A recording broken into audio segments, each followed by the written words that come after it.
पाहणी केलेली आहे। आपण थोडंसं खडकवासल्याचं पाणी जास्तीचं सोडायला सांगितलं आहे। दिवसा जेवढं धरण कमी करता येईल तेवढं कमी करण्याचा प्रयत्न आहे, जेणेकरून रात्री लोकांना त्रास होता कामा नये। आता आपण एकनाथ नगर जिथं पहिल्यांदा पाण्याने वेढलं गेलं त्या परिसरात आहोत। तिथं काही लोकांच्या ग्राउंड फ्लोअरचे फ्लॅट आहेत, तिथं पाणी गेलं आणि काहींचे ग्राउंड फ्लोअरला दुकान आहेत, तिथं पाणी गेलंय। आता मी राजेंद्र भोसले म्हणून आपले आयुक्त आहेत, त्यांना इथले पंचनामे करायला सांगितलेले आहेत। स्थानिक लोकांचं म्हणणं आहे की जास्तीत जास्त 10-15 दुकानं आणि 80-85 घरं अशी त्याच्यामध्ये असतील, जी काही असतील त्या पद्धतीनं पंचनामे केले जातील आणि त्यांना काही सहकार्य करायचं ते सहकार्य राज्य सरकार आणि कॉर्पोरेशन मिळून त्या बाबतीमध्ये करेल।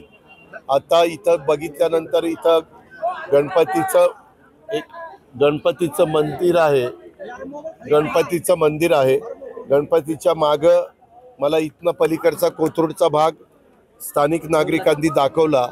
त्यांचं म्हणणं की तिथं भराव झालाय, तो भराव झाल्यानंतर तिकडं पाणी न जाता पाणी इकडं दाबलं जातंय असं इथल्या स्थानिक नागरिकांचं म्हणणं असंही होतं की मागे जास्तीचं पाणी खडकवासल्याचं सोडलं जायचं तरी देखील आमच्याकडे कधी पाणी येत नव्हतं, मात्र ह्यावेळेस पाणी आलेलं आहे अशा पद्धतीनं त्यांचं म्हणणं आहे।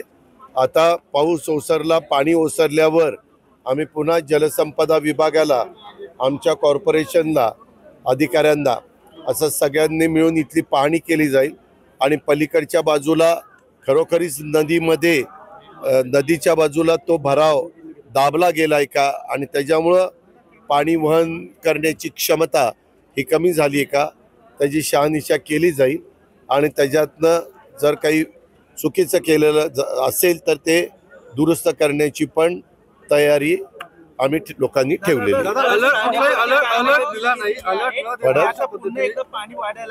मी आता सांगितलं ना, 15,000 क्युसेस होतं, ते थोडंसं जास्तीचं वाढवा, कारण मला संध्याकाळी 6 पर्यंत जेवढं खडकवासला कमी करता येईल तेवढं करायचं आहे।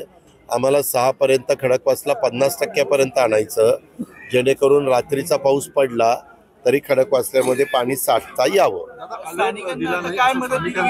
आता काही जण म्हणाले अलर्ट दिला, परंतु तो तिकडनं गेला, आमच्याकडे आला नाही।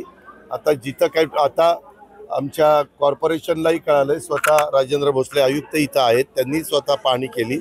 सकाळी ते ह्या भागात आले होते, आताही ते ह्या भागात आले।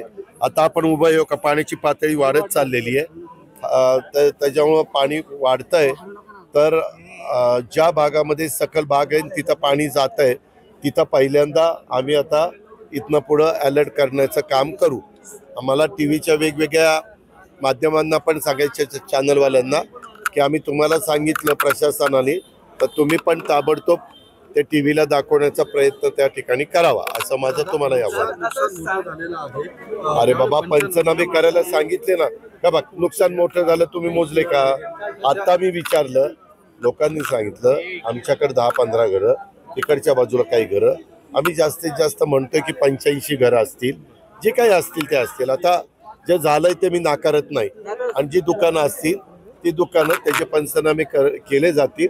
बघितल्यानंतर जे काही ओलं झालं असेल, भिजलेलं असेल, त्याबद्दल काय निर्णय घ्यायचा तो निर्णय योग्य प्रकारे आम्ही लोक घेऊ।